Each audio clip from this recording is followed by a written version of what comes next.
শহীদদেরকে শ্রদ্ধা জানাচ্ছি। তৎসঙ্গে যে ফায়ারম্যান বিশ্বজিৎ দেববর্মা নিহত হয়েছেন সেটাও অনাকাঙ্ক্ষিত। ওনার পরিবারের প্রতি সমবেদনা জ্ঞাপন করছি আমরা জয়েন্ট মুভমেন্ট কমিটি কাঞ্চনপুরের পক্ষ থেকে।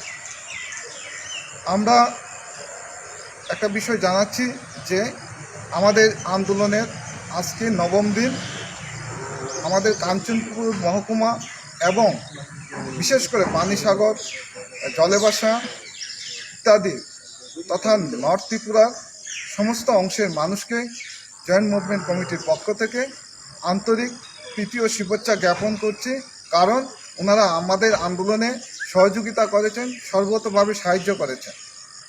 আজ আমরা সরকারের সঙ্গে আলোচনায় বসেছি এবং আরও আলোচনা চলবে।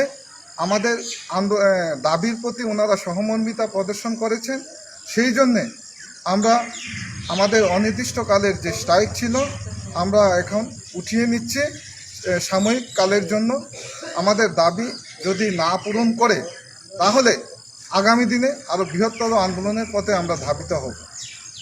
এই জন্যে যারা আমাদের সহযোগিতা করেছেন তাদের আমরা জয়েন্ট মুভমেন্ট কমিটির পক্ষ থেকে আন্তরিক প্রীতি ও শুভেচ্ছা জ্ঞাপন করছি। ধন্যবাদ।